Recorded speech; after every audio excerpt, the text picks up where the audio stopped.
everyone.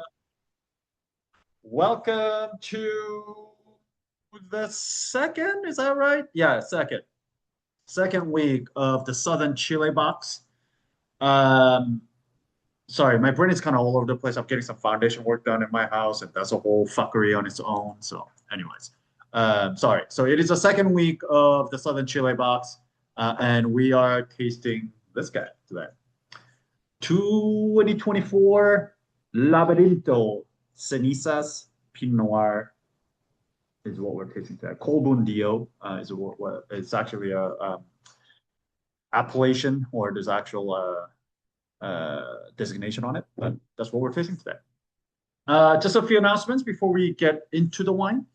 Um, it is about 90% certain, if not higher, that Wine Prom is going to move a month earlier this year.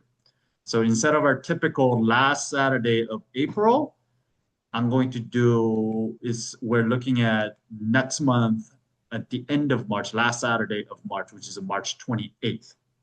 So I can almost certainly say that that's when it's going to happen. So if you are planning on attending Wine Prom, I recommend that you pencil that date in now. I will be sending out an email as well, but I just got this news a little bit ago today.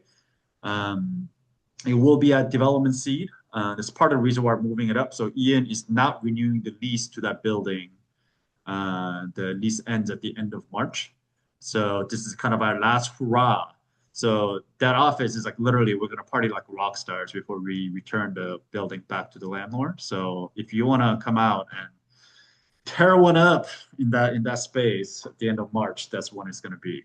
But yeah, mark your calendar. Obviously, I'll send an email out soon. But yeah, so there's that. It is a last call on the Case Club for the Valle Asta wines that we tasted last month. All that beautiful, delicious mountain alpine wines that we tasted. I added one last minute. There's one where the vineyard is literally at the foothills of Mont Blanc, which is a super cool wine. But yeah, if you want to participate in that Case Club, get the orders in now because I'll be closing that tomorrow as well. Besides that, I don't really have any other announcements. Do you guys have any questions about Wine Prom or anything like that? Or next month? Cool. Cool, cool. Did you pick a caterer? I have not. I have not picked a caterer. This is all, yeah, now it's literally going on my to-do list as of tomorrow to look for a caterer. If you all have any suggestions or you have a caterer, I got your, speaking of caterer, I got your text, Allison, by the way. I did not respond back to you, but we'll talk offline. But anyways, if you have a good suggestion for a caterer for Wine Prom, let me know. I will reach out to them and schedule things and all of that. But I do not have a caterer yet. Any other questions? Cool. Hearing none, let's get into the wine. In case you're just joining us now, we're tasting this guy, 2024 Laberinto Cenizas Pinot Noir of Valdemale. Colbún Dio Pinot Noir is what we're tasting today. This is the only producer that I actually did not get to visit on my last trip out of the 4 bottles in this month's box. So unfortunately, or fortunately for you all, that means no photo slideshow for you. But don't you worry, there may be some more coming next week and the week after. By the way, we are going to have those winemakers join as guest speakers next week and the week after. So you're going to hear from Leo Eraso of next week. And then you're going to hear from Jose Luis Bastias. Actually, you're going to hear more from his wife Daniela, because Jose Luis does not speak much English, but Daniela speaks excellent English. So Daniela will be available, but though they will be joining us direct from their wineries in Chile, which will be fun to talk about and reminisce about my visits with them. So, anyways, in the meantime, we are gonna jump around quite a bit. So last week we were in Bio Bio. There, actually, let's show the map.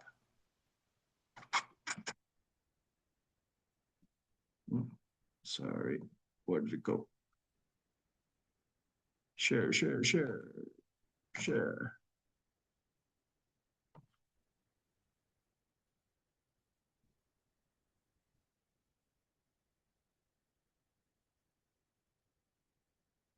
All right, here we go. So here is the map of Biobío Valley. Um, yep, sorry. Here's a map of Chile, right? We're pretty much all focusing right here in the southern region. So last week we are in Biobío.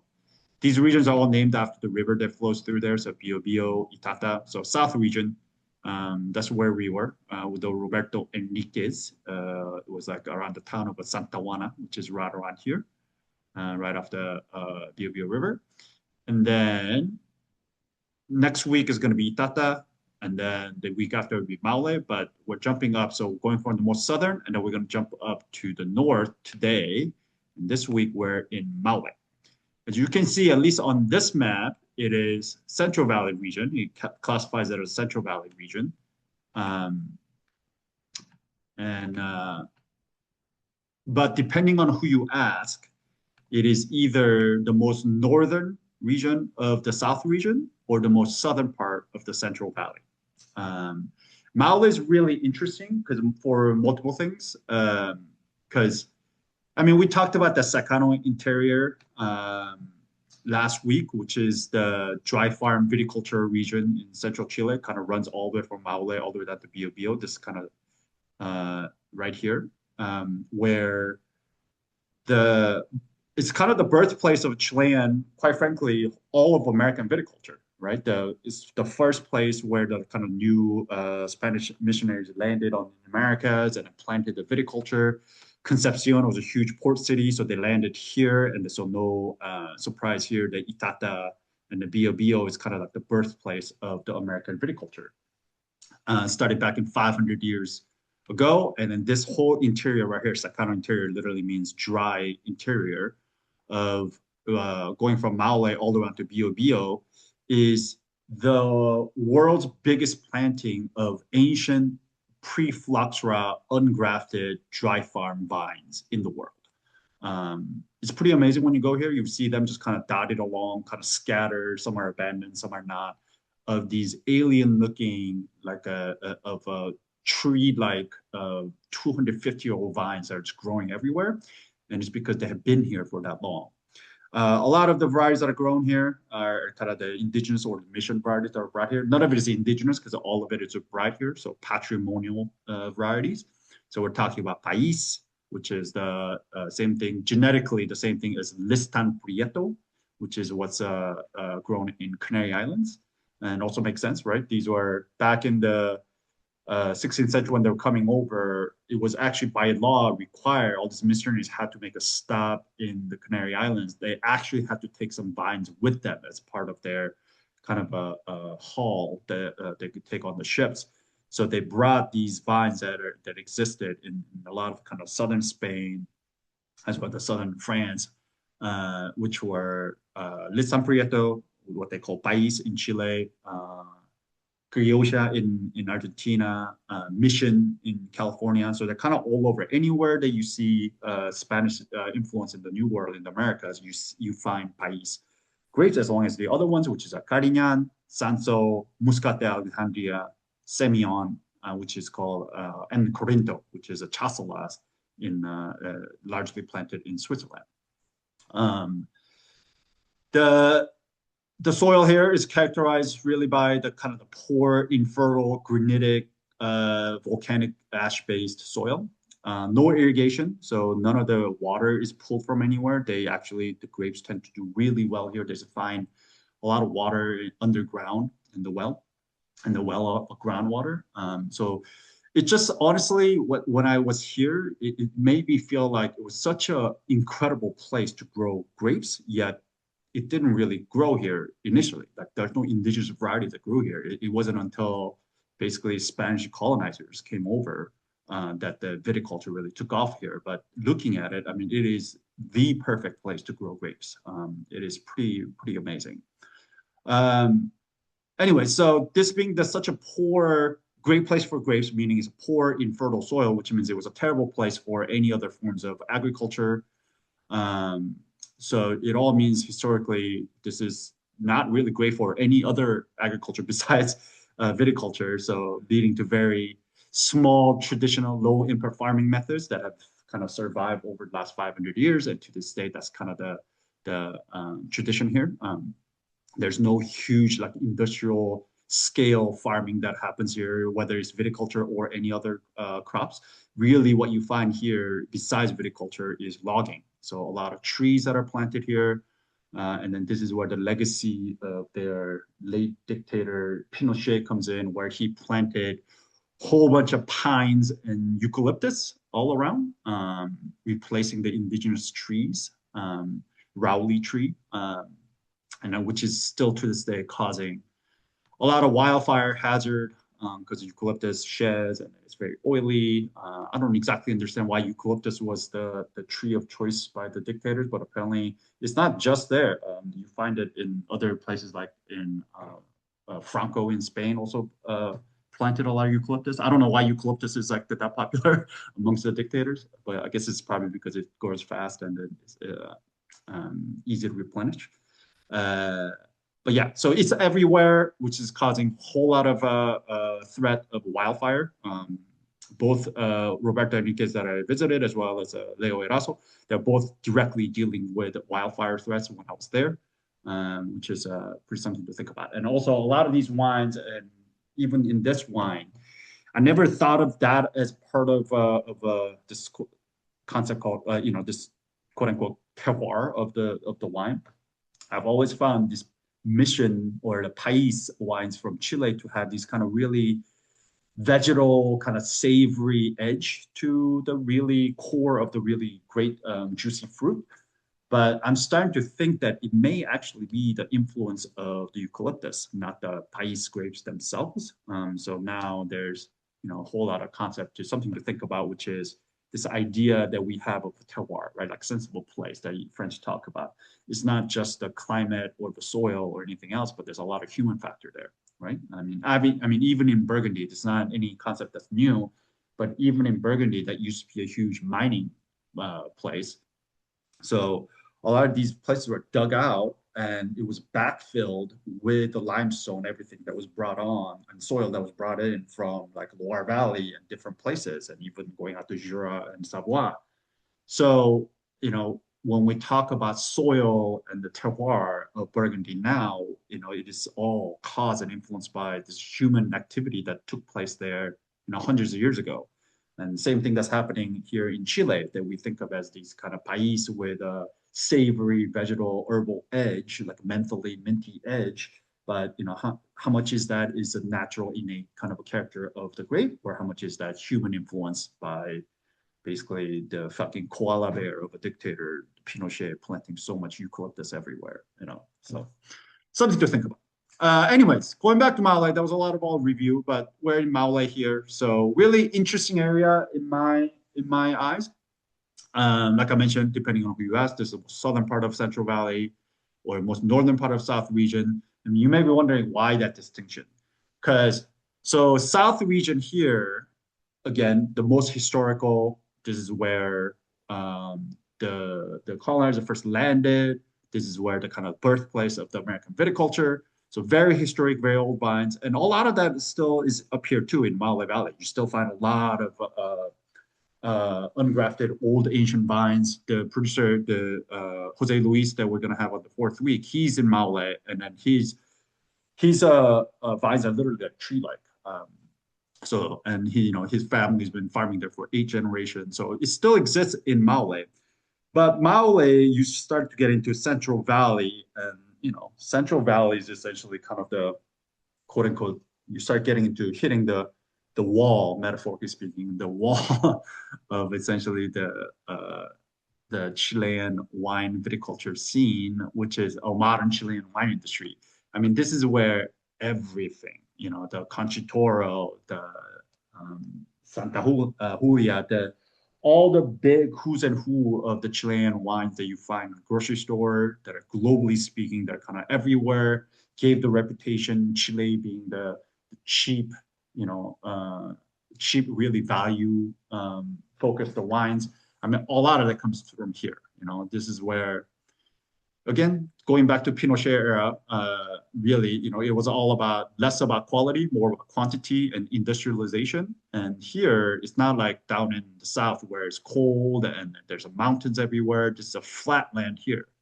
Um, so it was basically industrial farming, all, rows after rows, perfectly lined rows, all irrigated the hell out of the land for the name of producing this massive, massive quantity of wine. And that's pretty much where all this is.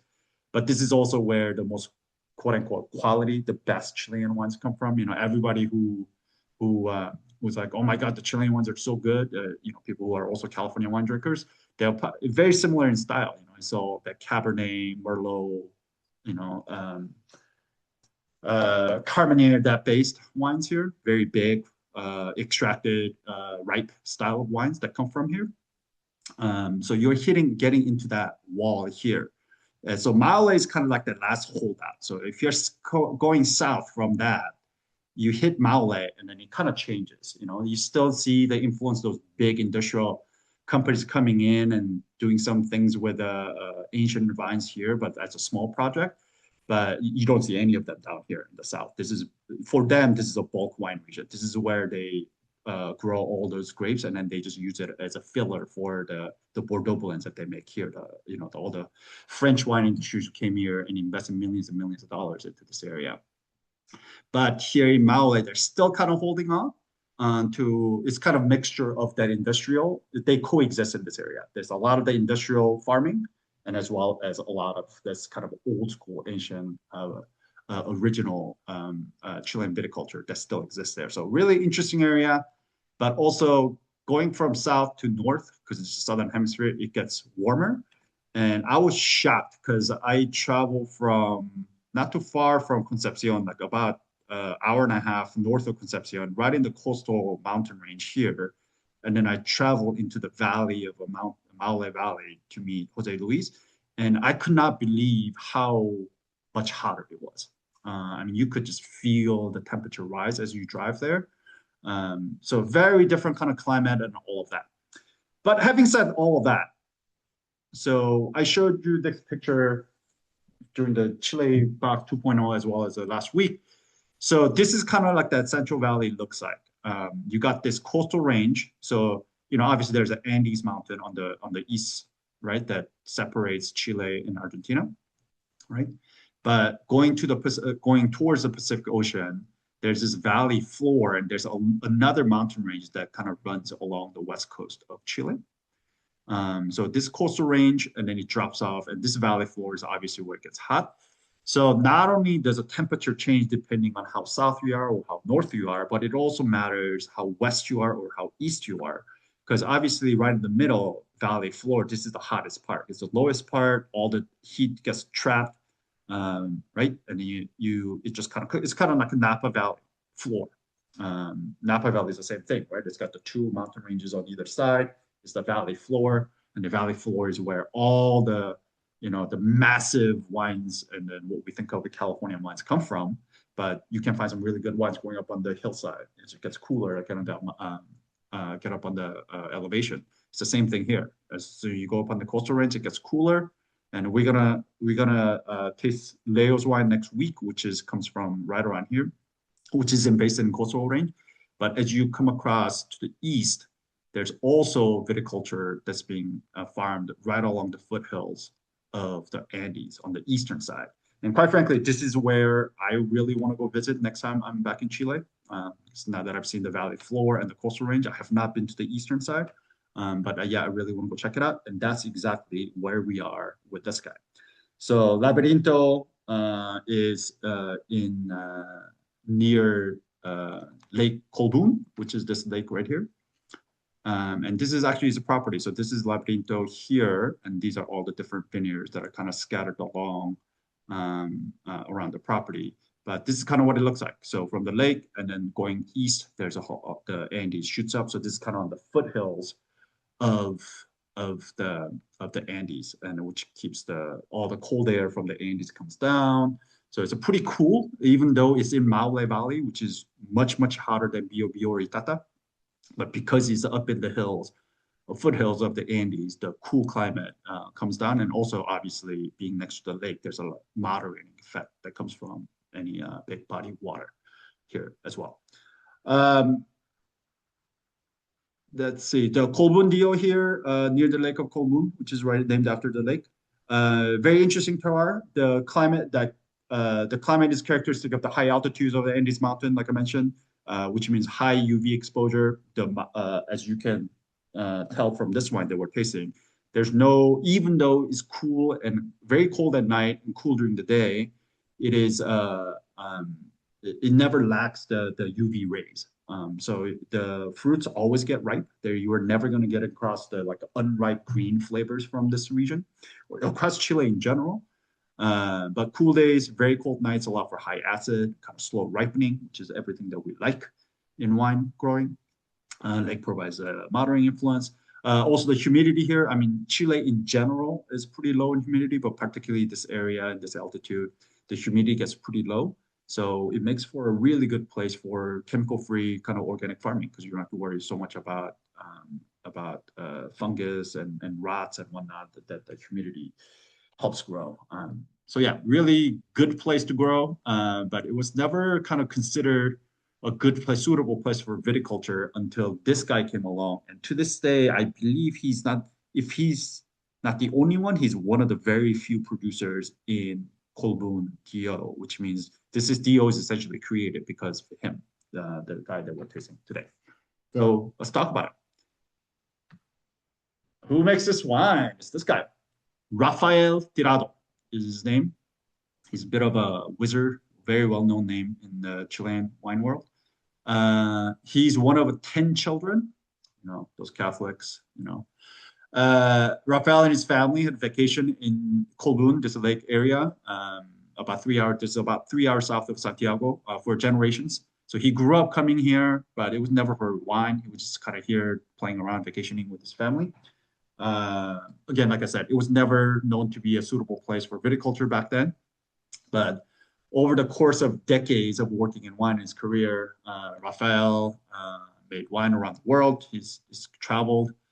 He also came back and managed several kind of mid-sized Chilean wineries. A lot of them I also are imported here in the U.S. But then when it time to, and he became one of the most sought after wine consultant in all of Chile. But then after he wanted to move away from this kind of big, mid-sized to large-size industrial wine farming and wanted to create his own project, he decided to settle where he used to vacation. He saw potential there. He saw unexplored kind of a region. It's definitely in the periphery, back especially when he was starting, which is back in 1993. So yeah, he settled where he used to vacation with his family. And in 93, he purchased land in eastern Maule Valley in the front range of the Chilean Andes near the Lake Colbún, and then started planting his first vines over a volcanic ash and granite soil, which is where it is still there today.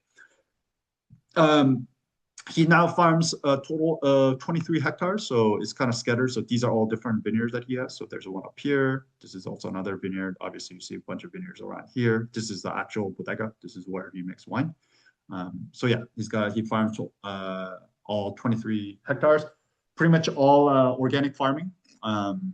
He tried to go as little chemical intervention as possible. But yeah. Many of his vines are planted in various orientations. Obviously, you can see like they're all different, facing different ways.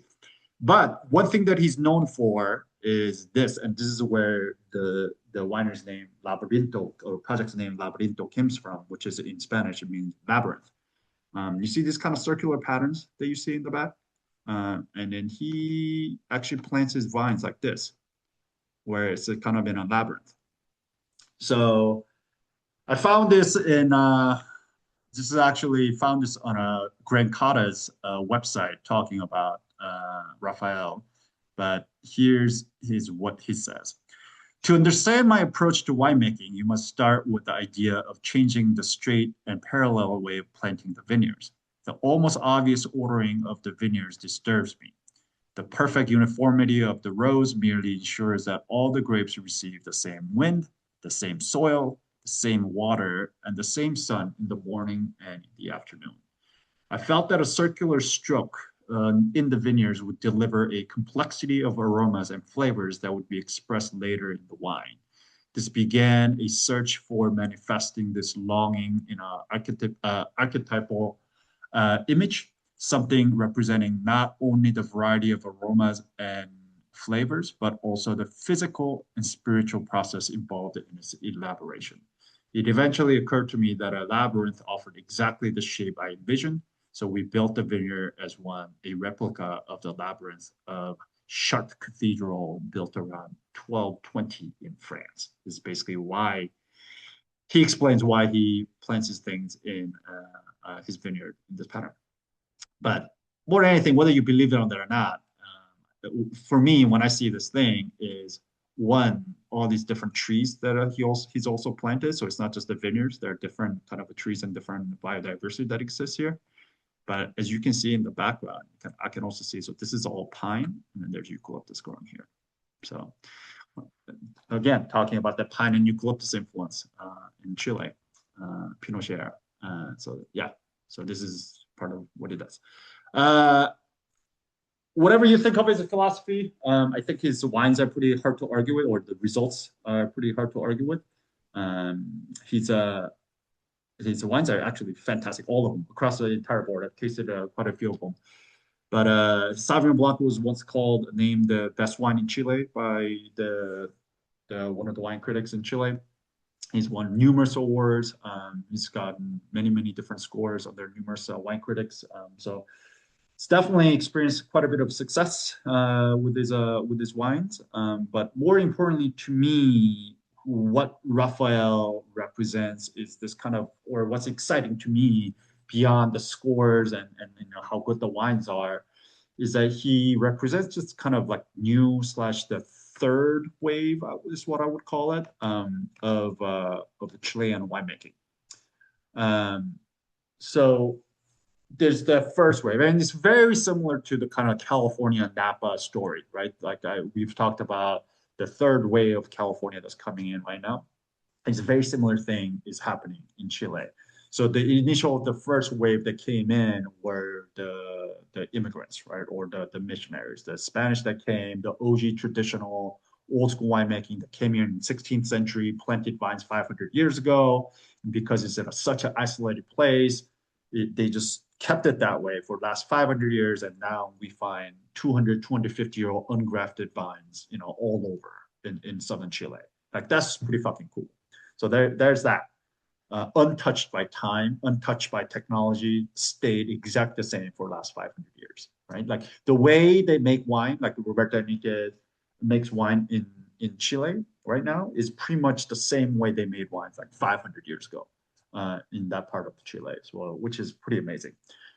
And then came the second wave, which is the exact same thing happened in California, Napa particularly, which is just the industrial wine complex comes in millions and millions of dollars from foreign countries, foreign investment. France dumps hundreds of millions of dollars into Chile, develops this wine industry.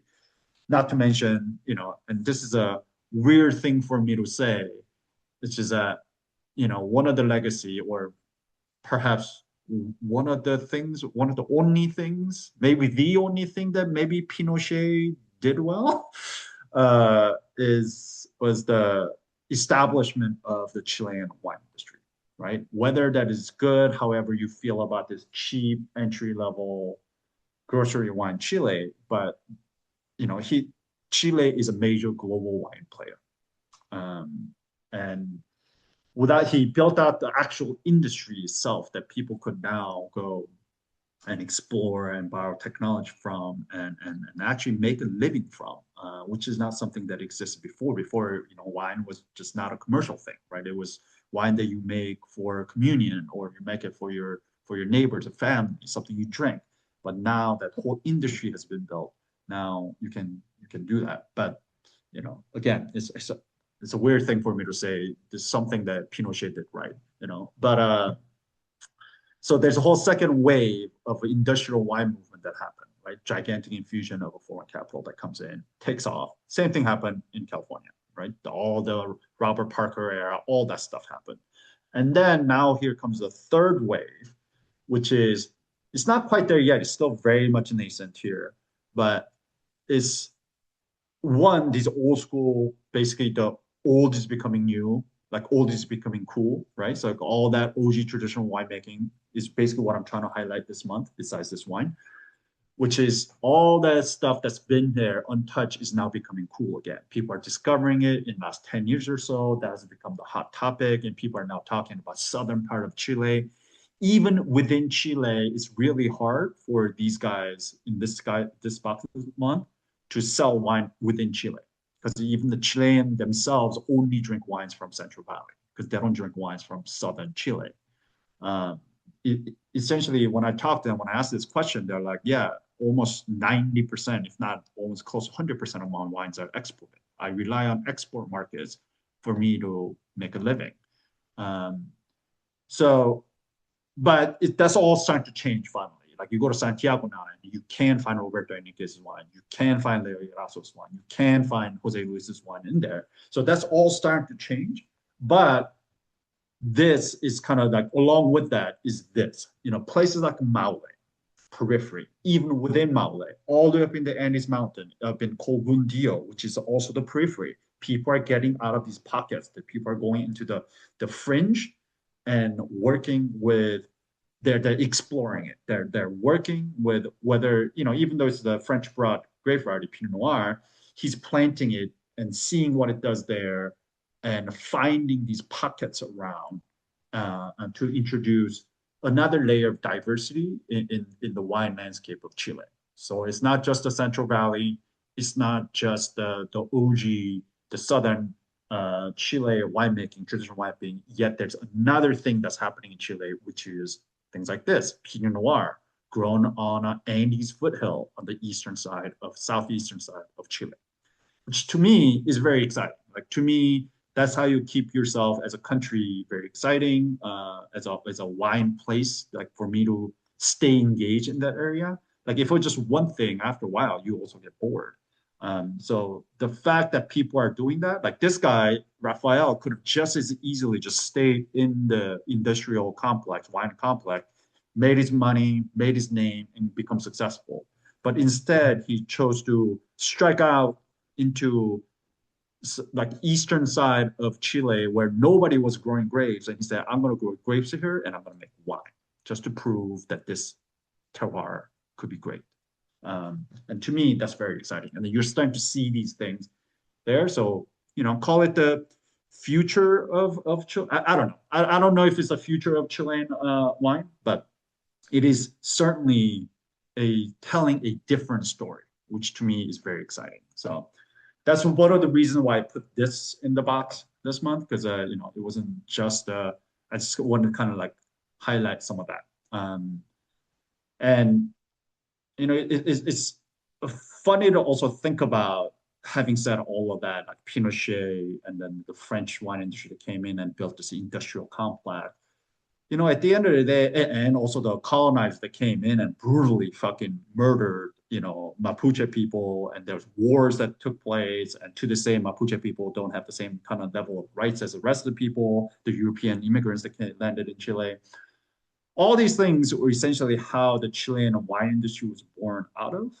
But like projects like this, right, like Pinot Noir grown on Eastern foothills, trained by a guy who was classically trained in a modern winemaking, and creating these beautiful project and telling a different side of authentic side of a story of a Chilean winemaking.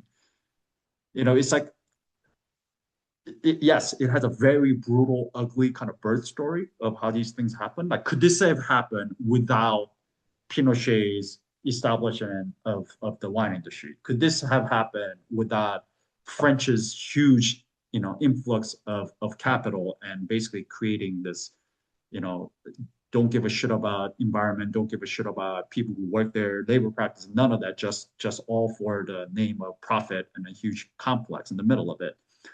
Could this have happened without the originally the Spanish missionaries that came and basically conquered the land. Um, could this could we be drinking this bottle of Pinot Noir from Andes Mountain range, um, you know, from a vineyard that's planted in like a labyrinth? Is this even possible, if none of those took place? And it's something that I've been thinking about, which is like, how do you reconcile that difference as a not only as a wine drinker, but a consumer of anything, right? I mean, this is true. It's not just wine. It's a true of any luxury goods in any way, right? Like chocolate, perfume, anything. So I don't know. It's just something that I don't have an answer for, but I just wanted to put it out there to think about, which is, could something that might have begun, or is it indirectly a result of something with something such an ugly birth story, should that be celebrated, independent of all those things?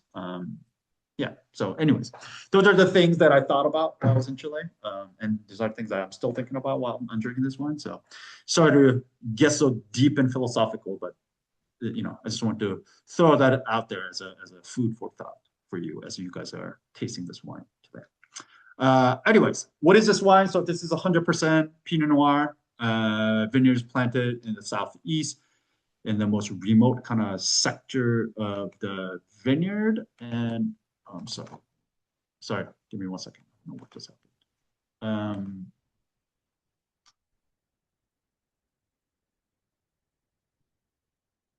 I believe I wrote all this down, but somehow it completely got deleted. So now it's not there. There you go. Hand harvested, single vineyard, 100% estate Pinot Noir, so all grown and farmed by Rafael himself. Planted here in 1998. So this is one of the very few first vines that he planted. Again, goes back to like he believed in Pinot in this place. He thought he could grow it, so he planted it back in '98. So, and then now it's finally giving fruit. Let's see, altitude of 1,800 feet, organically farmed, volcanic soil, 20% stem inclusion. So there's a little bit of a whole cluster here, native yeast. Élevage, used neutral 400-liter French barrels, 12 months. So spent a year in neutral French barrels after stainless steel fermentation, unfiltered, unfined, 16-day maceration is basically what this wine is. Cool. Any questions? Sorry, I went off on tangent there for a second. But any questions about anything? Comments? Concerns?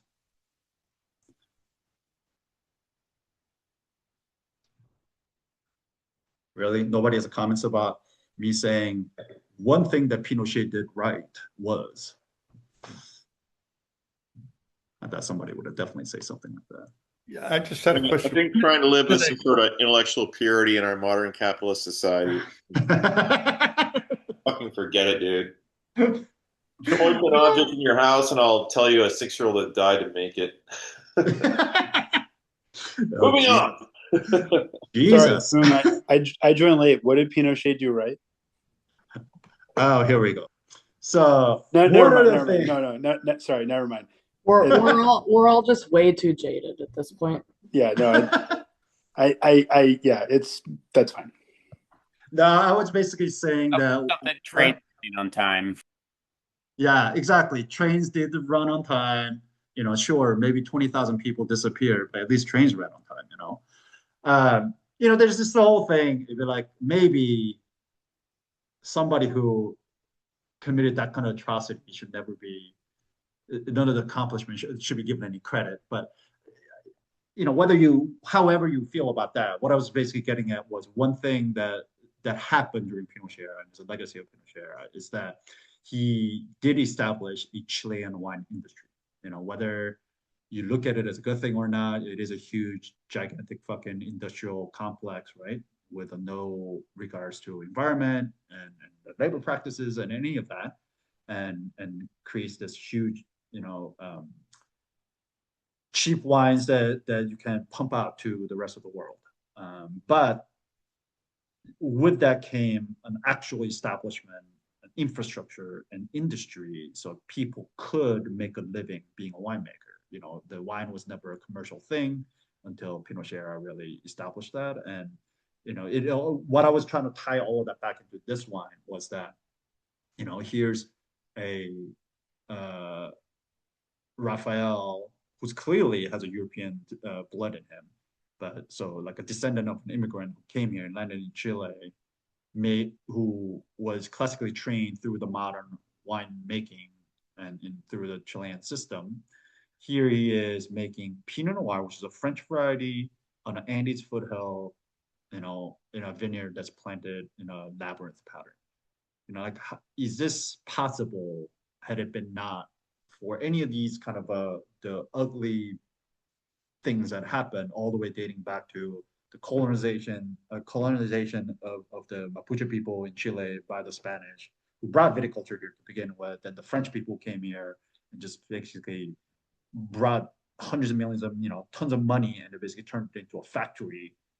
And yes, this is a real authentic artisanal wine, but without those things, is this even a possible thing in Chile? So that's kind of what I was getting at, what I was trying to tie it all back into. And what does that mean, we as a final consumer enjoying a product like this coming from Chile? Like what should we be thinking about?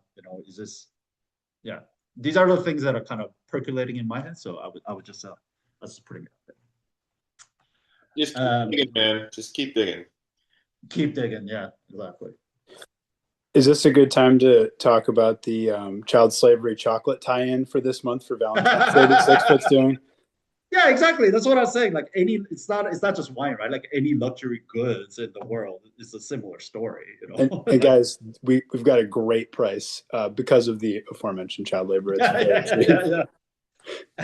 We also have a grand prize of a blood diamond, the bloodiest diamond that's going to come in. Perfect. Yeah. All right. Anyways, on that note, let's actually taste the wine. Who wants to take the appearance?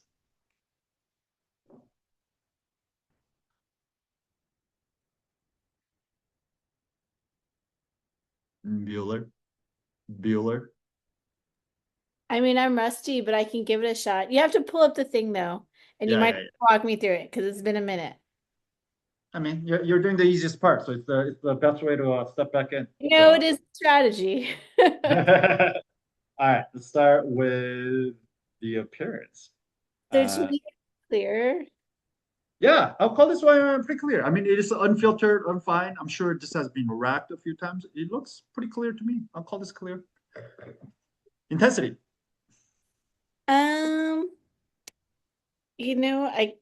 At least for me, I can't really see through it, so I'd say like medium. Yeah, it's just not like deep. It's not completely opaque, but it's definitely not like pale where you can completely see through it. I'll call this about medium. What's the color? What'd you call this?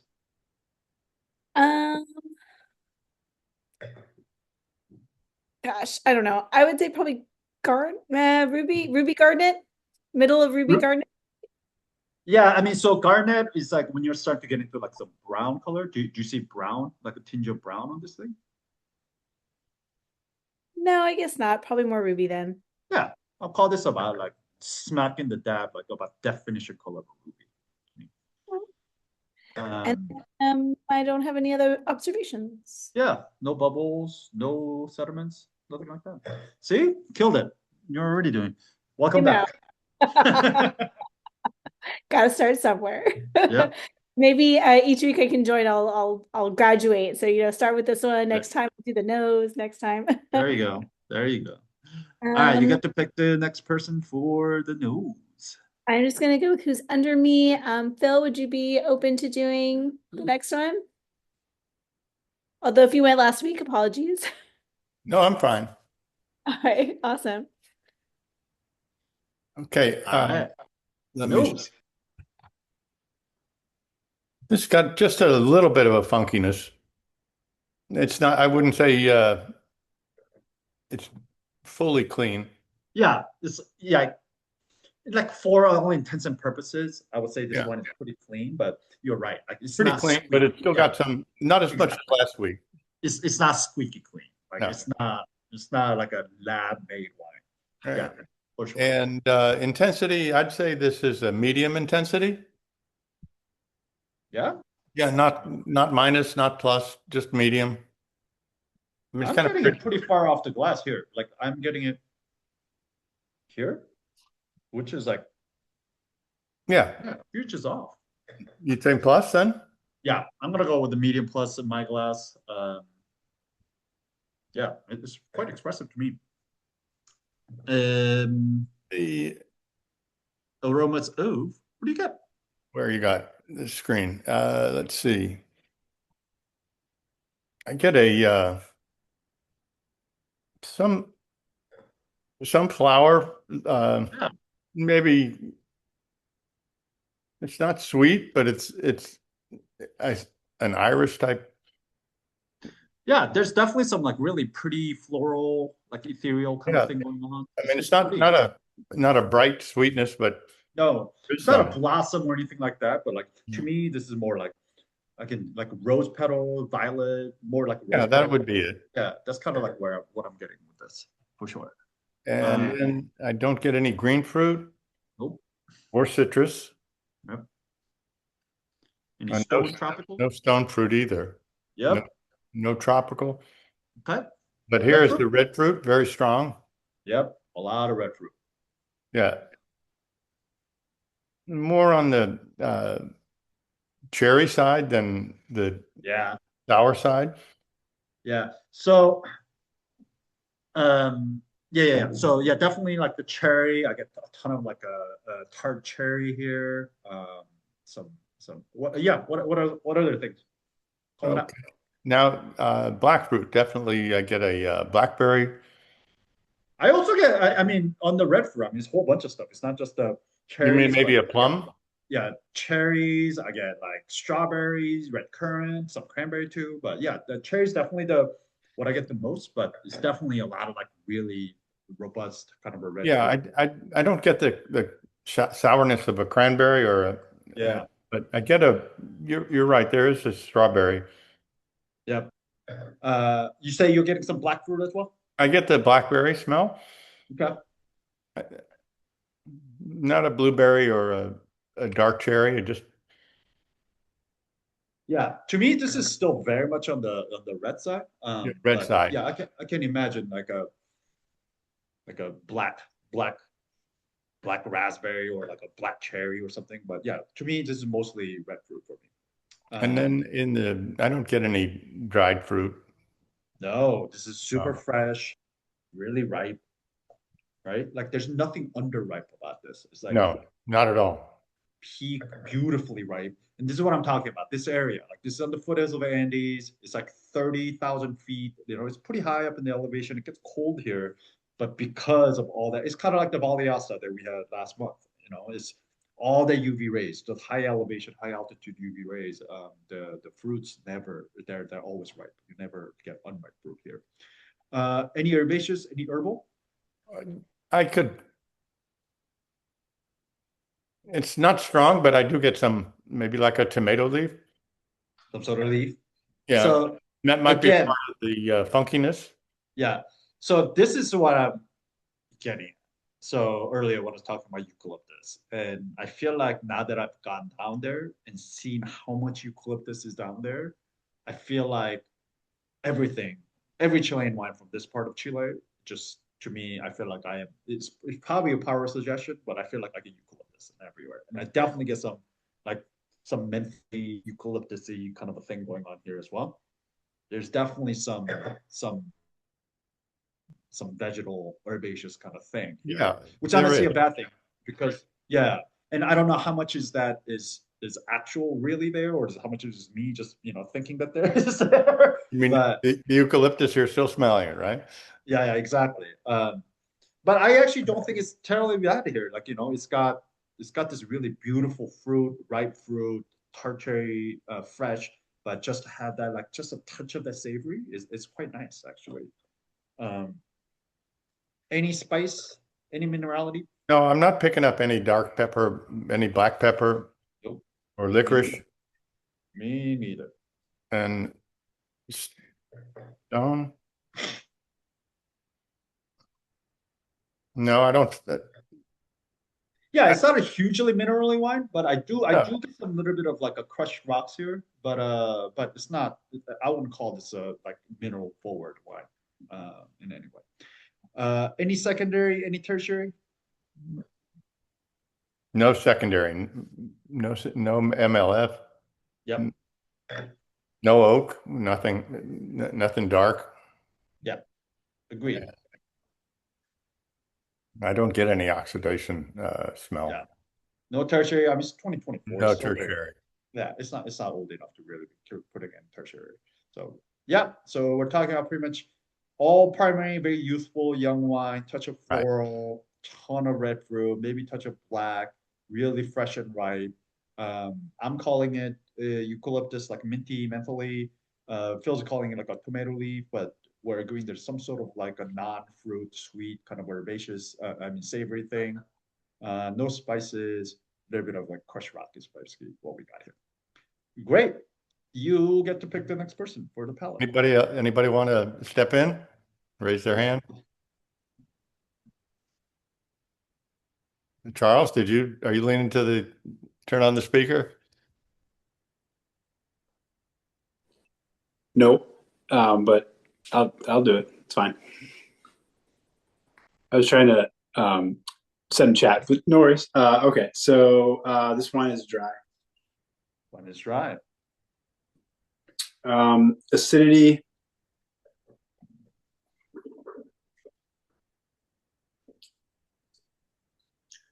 The only question I'm having is whether it's higher than medium plus. It's definitely medium plus.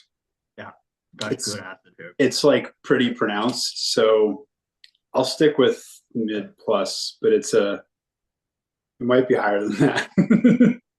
I'm almost supposed to say high acidity. Yeah, I don't know what high, but definitely medium plus. It's got great acidity. This is what I'm talking about. Like, well, I mean, I think it's like, I don't know, if you like titratable acidity, I feel like it might actually be high, but it's balanced. I don't know. It's for this wine club, it's medium minus. For everybody else, it's high. So we'll go mid plus. Yeah, I mean, that's what I was telling you about this particular place. And when we're talking about sense of place, it tastes like the place it comes from. This being up on the foothill, being cold place, you get, and then all that sunlight, you get this incredible UV rays, incredible ripeness to the fruit. Like when we're smelling it, none of this we were talking about with wine with this level of acidity, Pinot with this level of acidity, we would never think that you were going to get this ripe of a fruit. Yeah. The fact that we're getting this ripe of fruit with no real unripeness, greenness, yet getting this much acid is because it's grown in a place like this, high altitude, high UV rays, and cold air coming down. Medium plus acid. All right, tannin. I mean, it's got tannin. It's not strong. It's very fine tannins. I'd say probably medium tannin, but it's a very fine grained tannin. Yeah, there's definitely some tannin here for sure. It's got a little grip, but it's not abrasive. Yep. Alcohol. No, 13. I guess 12.5. Yeah. 13.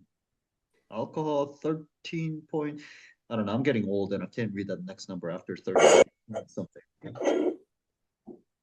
It's in that. Mine says 13.0. 13.0. Okay. 13.0. All right. So medium. That's rather medium. Yep. Body. Medium. Mm-hmm. Yep. Moose, we don't have to talk about flavor intensity. I'll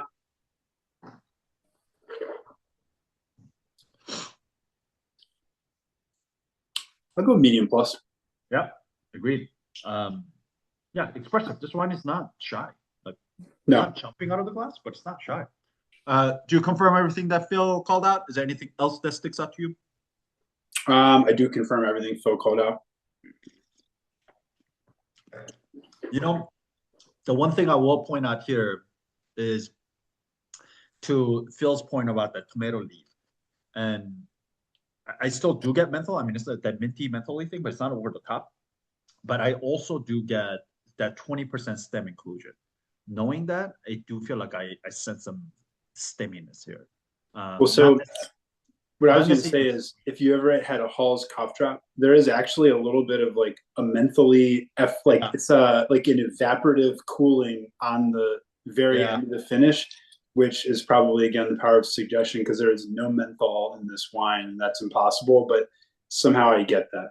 Yeah, I definitely do get menthol here. It's again, having been down there, I'm like, eucalyptus. Now I get it. Yeah, no, I think that's. I haven't been down there, but I think eucalyptus is a reasonable call. Again, you said it, and now I think I smell it and taste it. So fair enough. That's the problem with the wine tasting, is that like we're all so susceptible to power of suggestion. Like when we hear, you're like, oh yeah, I think I do get it. The one thing I will say about the palate, I do confirm everything that Phil called out. The one thing is that to me, there is a little bit of a more pronounced minerality here on the palate than I do on the nose. Yeah, I can see that. Yeah, actually, like I feel the tension. There's definitely some crushed rocks here, even like a little pencil lead kind of a thing going on here, which is cool. And the finish, the length.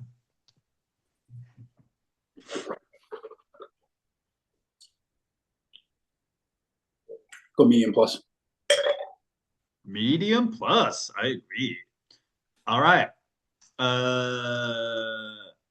Take it home for us. How good is this wine? Would you age it? Not crazy complex on the nose. It was mostly red fruit driven, fresh fruit driven, not a lot of, no real age or winemaking characteristics going on in the wine. So it's probably sort of straight down the middle of good on flavor, but I'd say a little bit more complexity on the palate, and the fact that it's got, good acidity and decent tannin. Like I'd say I'd probably cheat towards very good. It's probably between good and very good. Maybe medium plus finish and medium plus intensity. I'd go very good. Yep, I agree. Would I age it? That difference between good and very good, but leaning more towards very good. So being generous, I'm gonna go with very good myself. Would I age it? I think because it's got the tan, you could age it. I think you could probably age it actually like 5 to 7 years, but I don't know that you would enjoy it that much more. Like I've done that, and sometimes it just tastes like old Pinot, and it's not actually better than. Yeah. I don't know if it'll get any better because the freshness is it's like so imbalanced right now. If some of the fresh fruit falls off and you're left with the acidity, I don't know that that'll actually be a better experience. But I think you can definitely. It's not going to, be a bad wine in 5 years. Yeah. That's kind of what I was thinking. The same thing. I think this is drinking beautifully right now. It's like so fresh, and then like there's so many. There's nothing sticking. It's like perfectly in harmony. Yeah. It just needs a duck. It needs a duck breast. Yeah, exactly. Like seared duck breast with like a cherry, like some sort of fruit reduced sauce kind of thing would be fantastic with this thing. Or honestly, like turkey cranberry sauce. Yeah. Like a Thanksgiving leftover sandwich would be fantastic with this thing. Yeah, I totally agree. I don't think this is gonna fall apart anytime soon because that medium plus acidity, we got medium tannin.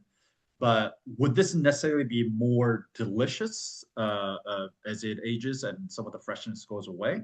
I actually think this freshness is what makes this really delicious. I do think it would be interesting for intellectual reasons to see how this ages. But in general, I do think this wine is enjoy it over next 5 years. I don't think it's going to fall apart anytime soon, but it's not meant to be like age for a long time. Enjoy it when it's old kind of a wine. So it's my call on this one. Cool. Any questions? Any disagreements? Any thoughts? I have one great question, but I'll wait until people have wine specific questions if they have them. Okay. Oh, here you go, Joe. I get heavy pencil lead. Yeah, got some pencil lead. Yeah, I got a lot more of that, like the lead, pencil lead thing, graphite thing on the palette. Yeah, I decanted right when the call started. Like at first, it's like that was all I could taste, and Yeah. not in a bad way either. Like I think Yeah. Cool. super Pencil lead is a. I I love really, pencil lead in my wine. yeah, I really like this. It kind of metered out, over like the last hour, but like, yeah, really good complex. Like the nose on this wine is crazy to me, at least.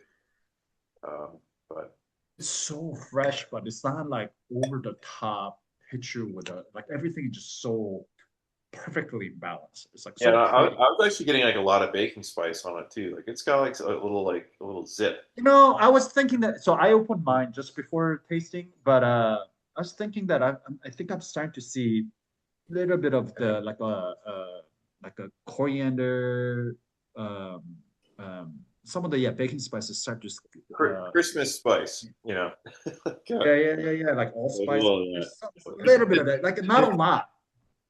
Does this have a lot of sulfites? Did he add sulfites, or is this more of a 0-0? It's not 0-0. There's definitely some sulfites added here, but I don't know exactly how much. Can I ask a question about the grid now? What is it blackcurrant leaf is on the grid? I think there is a blackcurrant leaf. Yeah, I remember. Like we've been doing this since March of 2020. There has never in the history of this wine club been a call of blackcurrant leaf. In the history of my 15 plus years in wine, I have never once called anything blackcurrant leaf. I'm trying to see how many young children are there. What the heck is blackcurrant leaf? Excellent question. I have no idea. You never were like, this is literally on a par with strawberry on this grid. Maybe I should go eat a blackcurrant leaf. But I don't even know where to find blackcurrant leaf. Like, is there? I feel like maybe Indian cuisine maybe would use it. I feel like if anybody was using blackcurrant leaf in their cooking, it would be like Indian cuisine.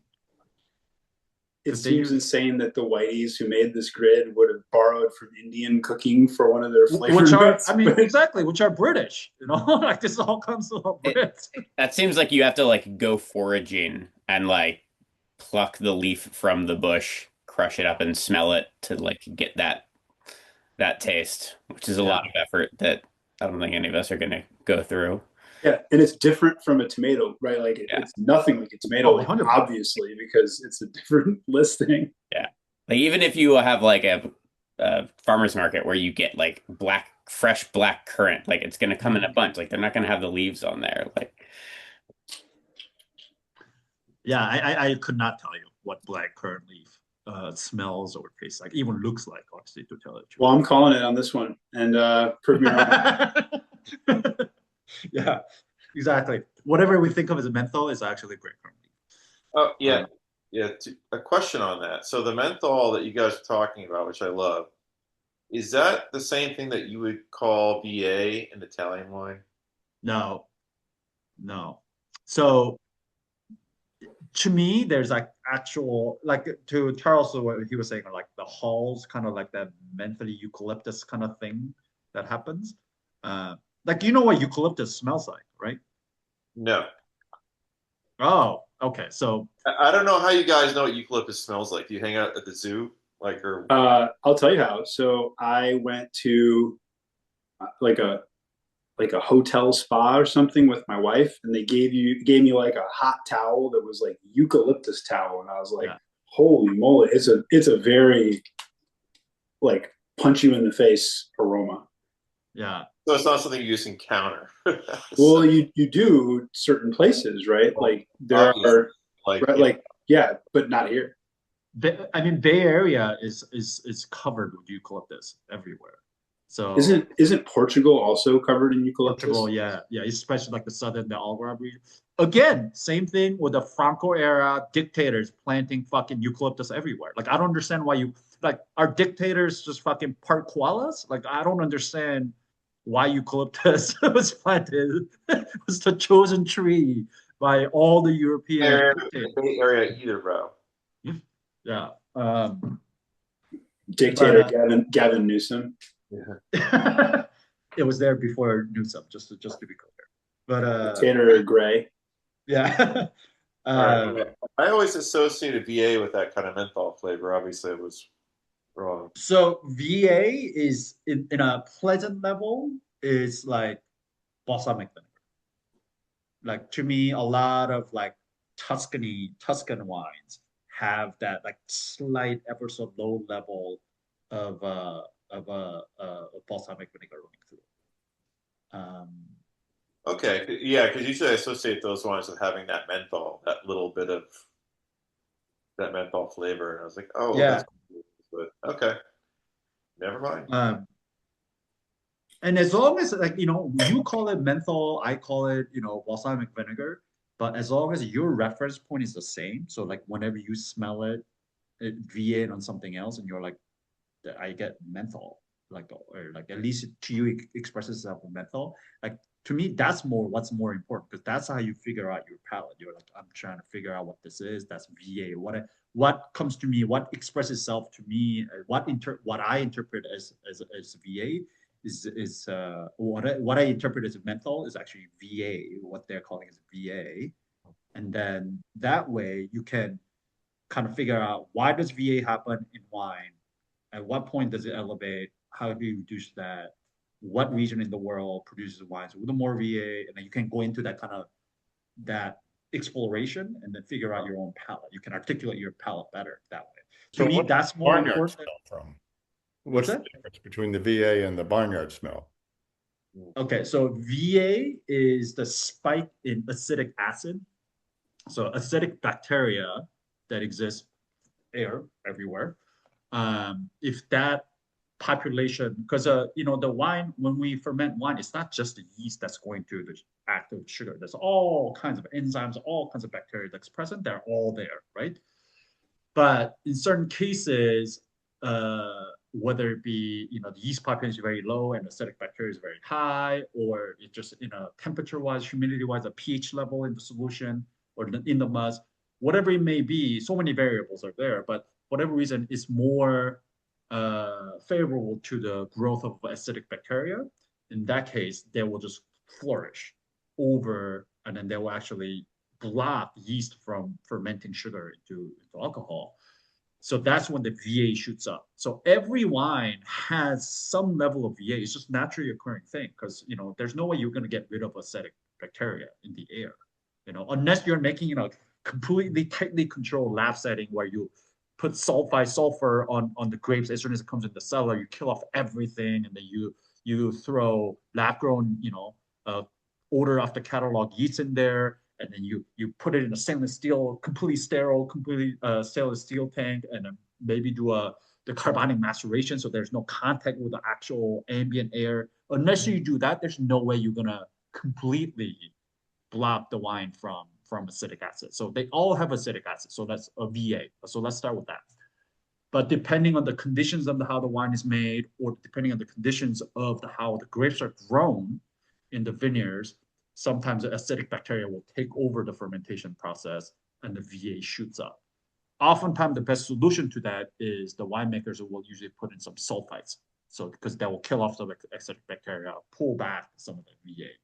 But it also kills off yeast and other enzymes and other bacteria, all that.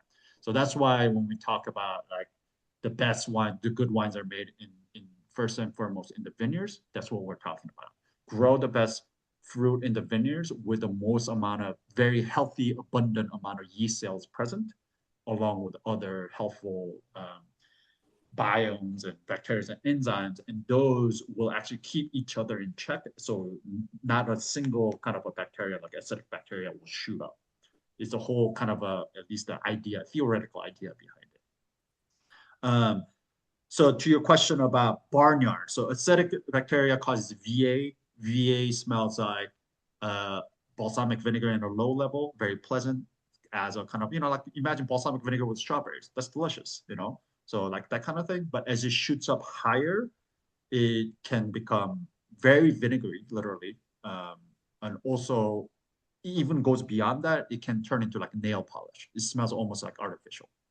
So Wouldn't that's you usually call that like where that menthol thing comes from? So is the sorry to interrupt, but Is the menthol totally like orthogonal to that and like caused by something else? So, I mean, menthol, the oil, the eucalyptus tree is very, very strong. It's very pungent, like Charles was talking about, like kind of like punch you in the face, kind of like aroma. And eucalyptus itself is a very oily tree, and it sheds layers all the time. So it's like there's layers and leaves and then tree barks, eucalyptus tree barks everywhere on the ground when you go to somewhere there's eucalyptus grove. So those things will basically contaminate, quote unquote, the grapes, the vineyards that are grown right next to it. So there's Well, actual that kind of eucalyptus. flavor from a lot of Italian wine. I guess I don't associate eucalyptus with being an Italian tree. Yeah. Um, Okay. So what we are talking about menthol in this thing is more of that. Whether that's exactly what's happening, like I don't know, maybe somebody were to do a lab analysis on this wine to see if there's actual eucalyptus present in here. Maybe we'll find out, but Weird. nobody's gonna do that. Because all my favorite like Tuscan wines, like they smell like a pack of Parliaments. Yeah, yeah. I mean, there are parts of Australia where there's a whole lot of eucalyptus, and then they talk about eucalyptus, that menthol, McLaren Vale, where the Shiraz is known for. They talk a lot about eucalyptus down there because there's eucalyptus grow everywhere there. So again, is it the actual eucalyptus getting into the wine? Is it somehow, to your point, some sort of fermentation process that causes some of that to heap up? The lab analysis has not been done. Nobody's going out there. They may say there's some menthol in here, which is also present in eucalyptus. But does it come from the eucalyptus tree? Does it come from the fermentation? I don't know. As far as I know, that kind of a comparative analysis has not been done. I have not seen anything. I have two like test scenario questions. If you called on this wine Parliament Lights, would you get any points? And how many people just like look at the wine and they're like strawberry, raspberry, cherry? Like honestly, you could guess everything that we right. Like unless you'd be right like 9 times out of 10. I also feel like I can't write Parliament Lights as a flavor descriptor unless I was black. What? Come on, man. I know you're down south now. You can definitely do that. Like, oh, shit. Yeah. Or we're like, this smells like a Newport menthol. But to finish to close out the loop to your question, Phil. So that's VA with acetic bacteria, acetic acid, and then the barnyard that you're talking about is Brett, which is another strain of yeast called Brettanomyces. So again, different ambient thing that exists, creature that exists in the open air. So when that shoots up, instead of balsamic vinegar, what it gives is like horse's ass, barnyard, like that kind of stuff. So yeah, it is all function of different bacteria and different enzymes going to work on the wine. Any other questions? Did you guys like this wine, by the way? I forgot to ask. Yes. I really did, yeah. Okay, cool. I'm not seeing your text, except not delicious. I'm assuming you're talking about VA, Allison. Yeah. Because the difference is that balsamic vinegar is quite delicious and VA is not delicious at all. So I like lost that whole comparison. Yeah. As you can see, some people are also very, very sensitive to different elements. So like Allison, for example, is very. Why do I like love vinegar then? Because I really like vinegar and I really like balsamic vinegar. Yeah. So I like it. But then in the wine, it's disgusting. Do you like smelling nail polish remover? A little bit, yeah. Oh, I was gonna say, well, maybe you like acetic acid but not acetone, but now you just like all of it. I don't. Yeah, I do like that a little bit. I do like that a little bit. I don't know. I really like vinegary things. I like eating them. I'm the kind of person who likes sipping a little bit of pickle juice. Like I like that. Yeah. Oh yeah. But something about the VA, it doesn't taste like tangy vinegary to me. It's like I experience it as like maybe I feel like it's probably like what people who are like have that weird cilantro thing. I feel like it's like pungent and off and bad. Yeah. Not like just a different flavor, but like, ugh. Yeah. Do you like the smell of like spray paint and glue? Not spray paint and glue. I mean, who doesn't? So, Boone, I have an idea for wine prom. Like, this is being recorded. I should probably not talk about my huffing practices. And by the way, this spray paint and glue question has immediately given Joe a quote idea about wine prom. Yeah, No. we should have like a huffing station, or like on this end, you're like huffing strawberries, and you just kind of go all the way through ether, all the way up to airplane glue. I mean, Acclimate your Zach is a oral surgeon. I'm sure he has a hefty access to nitrous. So, Yep. anyways, I like yeah, it. we should I got definitely stop the recording.